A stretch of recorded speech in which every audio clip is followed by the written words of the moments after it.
Doutor Antônio, em poucas palavras, o que é uma intervenção cívico-militar? É uma ação política direta da nação quando os instrumentos políticos representativos não estão funcionando.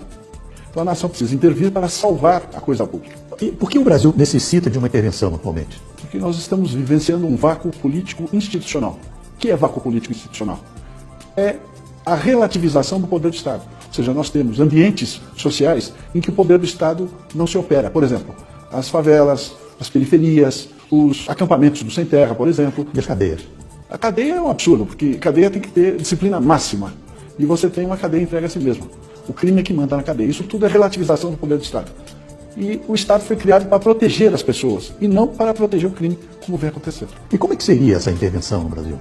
Veja, a Constituição Federal, sabiamente, sabedoria dos seus redatores, não dos políticos que debateram a Constituinte, sabiamente ela estabeleceu no artigo 1º, no artigo 142, que a sociedade pode ter uma ação política direta, através dos seus instrumentos de força, que são os seus exércitos. Qualquer nação tem o exército como instrumento de garantia. E é assim que se opera.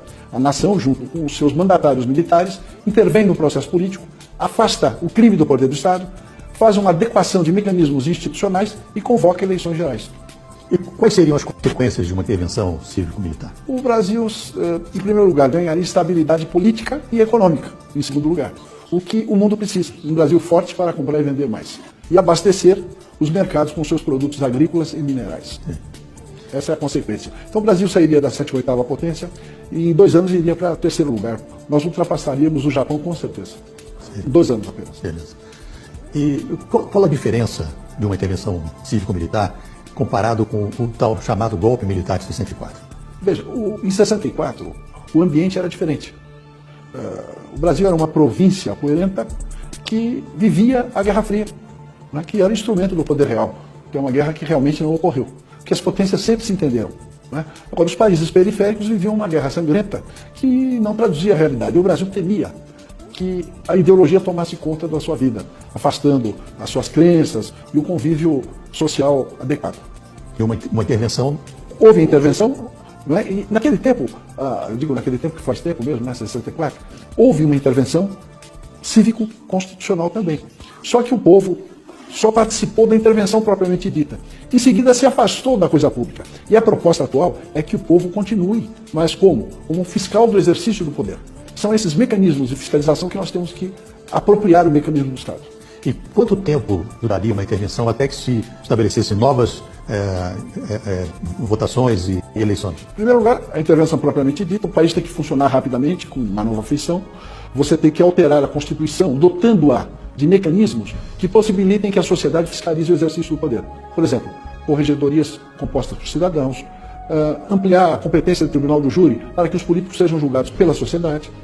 Então, feito isso, você tem que adequar o mundo partidário para afastar o crime desse mundo também. Quando você saneia a coisa pública, você tem que aprimorar os mecanismos de escolha, ou seja, o processo eleitoral propriamente dito, que é um mecanismo de escolha. Você tem que garantir, em primeiro lugar, o quê? A liberdade de escolha do cidadão. Feito isso, você pode convocar as eleições, a partir das eleições municipais, depois das estaduais e, por fim, a eleição presidencial.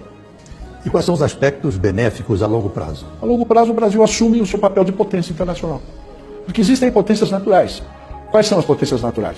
Estados Unidos, Índia, China, Rússia e Brasil. Por que eles são potências naturais? Porque eles têm recursos minerais, território e população. Só o Brasil que não exerce a sua condição de potência, que ainda é uma potência regional, tem até bomba atômica, não é verdade? Agora o Brasil, a China também exerce, apesar de ultra populosa, ela exerce o seu poder também. O Brasil não, a única potência natural é o Brasil e não exerce o seu poder. Então vamos abordar um aspecto internacional. A gente nas reuniões se fala muito sobre o controlador. Para nós que já lidamos com esse assunto já está mais claro, mas para que as nossas plateias, os nossos ouvintes entendessem melhor, o que é o controlador? Bom, veja, todo mundo tem a impressão que o que nos cerca, o mundo existente, é de geração espontânea. Não é. Tudo que existe foi construído por alguém antes de nós. Então sempre existiu uma ordem mundial que estabelecia o funcionamento dos países, do mundo, as relações comerciais, a segurança das pessoas. E toda ordem pressupõe comando. Então sempre existiu um comando das potências mundiais. O Império Romano tinha seu controle sobre as províncias e o Império Britânico continua tendo.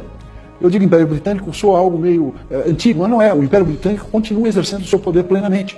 Ele só deixou de ser colonizador direto. Ele exerce o poder sobre a técnica de governo indireto. Quem manda no mundo são as monarquias europeias no poder. O controlador financeiro, o controller financeiro das potências monárquicas europeias é o Banco Rothschild & Sons, que controla a economia e a política mundiais através do sistema financeiro internacional. Ele verticaliza a produção de minérios, por exemplo.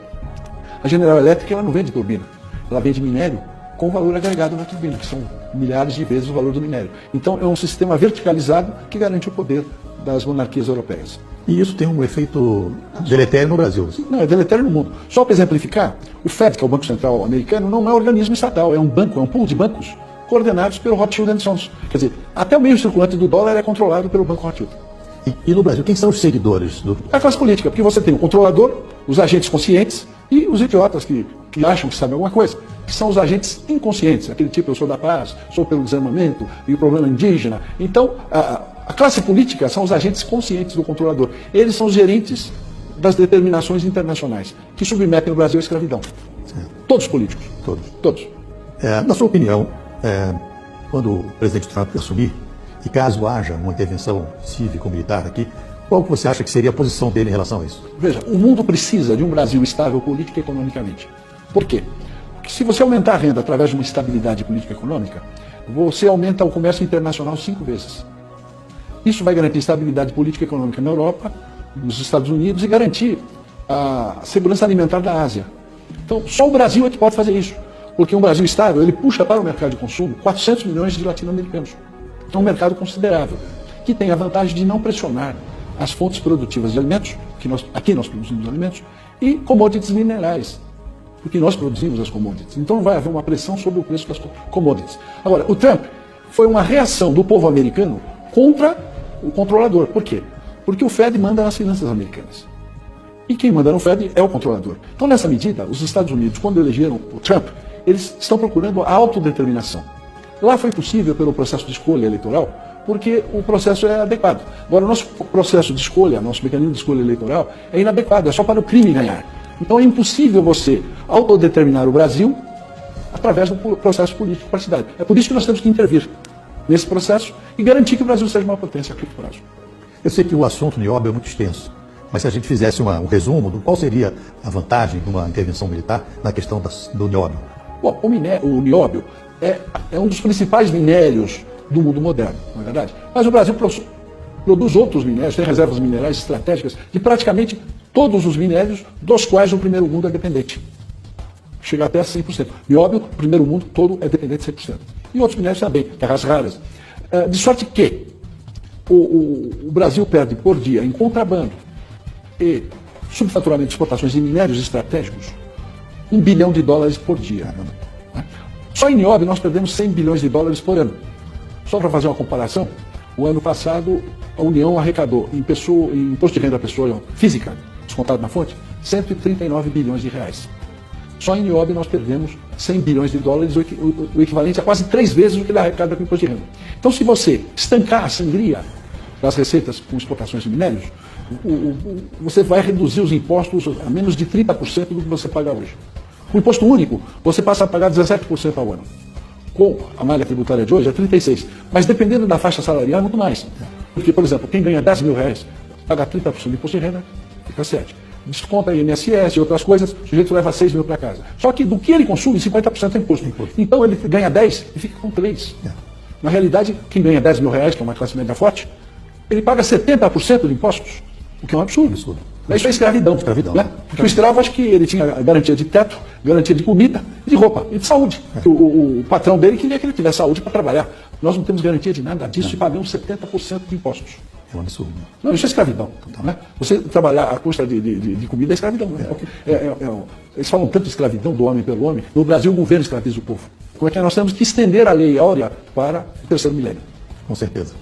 Eu espero que com suas palavras, o seu pensamento, a gente possa mobilizar cada vez mais pessoas e que conscientemente saibam o que é uma intervenção cívico-militar para o bem do Brasil e não para uma casta. Eu não diria que seria cívico-militar, porque o setor militar é mero instrumento da sociedade. Então a intervenção é da sociedade. Certo. O Império Romano já tinha isso. Agora, eu quero ressaltar o seguinte, que eu simplesmente estou descrevendo fatos.